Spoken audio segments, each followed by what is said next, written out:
All righty. Thanks for hanging in there.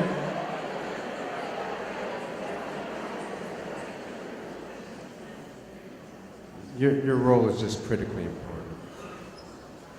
Kids need great teachers. Teachers need you. Teachers need you to really have a Mr. Hollins Opus moment also. If your staff is really underperforming, what are you doing or not doing to help? Don't just blame them, right? What are you doing or not doing to make them great? Working purposefully to grow your teachers is going to make them great, it's going to make your school great, and in the end, the kids are going to be the beneficiaries. That's the role of the principalship. You've got to grow your staff, the quality of instruction through getting a high-quality staff. All right, that's all I have right now. We're going to go to break in a second, but first I need 2 questions. Who's got the first one?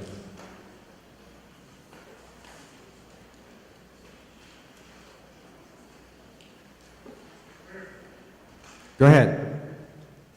How much would you rely on student feedback to talk about the soft attributes of good teachers? The question is, how much should we rely on student feedback to talk about the soft attributes of good teaching or good teachers?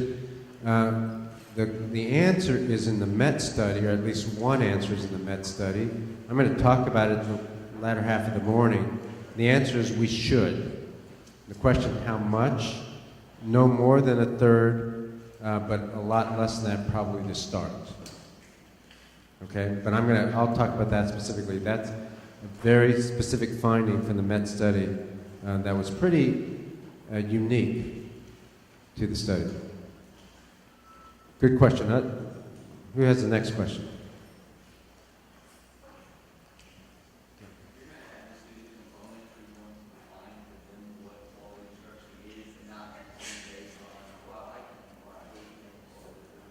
The question is, if you're going to add a student component where students kind of rate teachers or give information about teachers, would we then have to instruct students on what good instruction looks like so that it's not based on some criteria that kids really don't know about? Something like that, paraphrase, sorry. And the answer is, again, this is part of the MET study, and I'll talk a little bit more about it.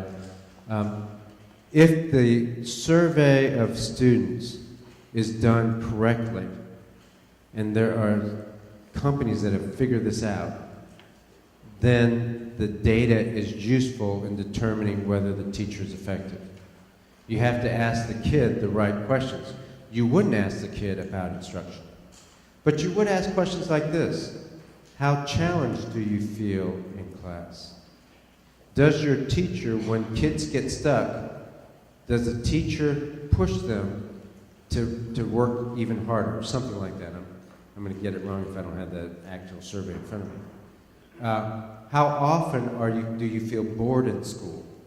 I mean, things like that, they found out are accurate predictors of differences among teacher effectiveness. So you have to be very smart with the data.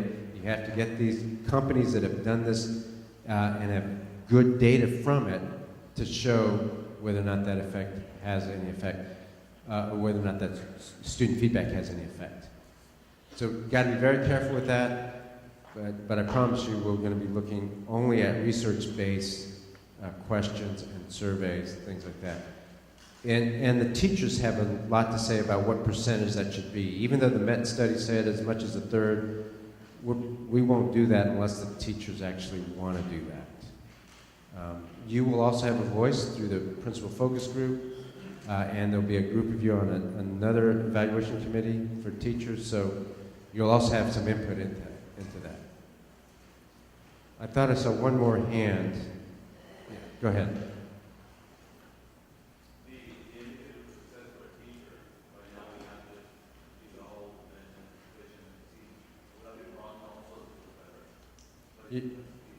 Yeah, good question. So across the nation, sometimes there's only like 3, bars or bands to place teachers in: above proficient, proficient, and below proficient. exceed, satisfactory, below. And the research is pretty clear that you have to have more than 3 bands. And in our current system, it's a little bit like that.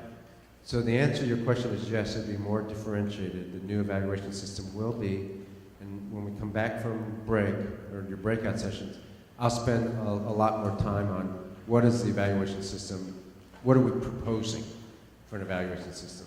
The board has to approve any new evaluation system, so what are we going to be proposing to the board? What has the teachers been working on for the last 2 years with regard to a new evaluation system? Okay? Yes, go ahead. Has there been any thought or consideration given to restructuring the point system on the spot observation form to allow people to show incremental growth? I'm thinking specifically of when a teacher hits proficient, the gap between proficient and exemplary is wide. It should be, right? Exemplary should be very, very narrow. But to stay motivated, you're seeing teachers that are improving incrementally week to week, month to month, and to prevent rating streak or anything like that, it'd be nice to have a mechanism that will allow us to give them credit for that work. I love that question. The question is there a way on the spot observation form to differentiate between a proficient and exemplary? The distance between proficient and exemplary on the spot observation form is pretty great.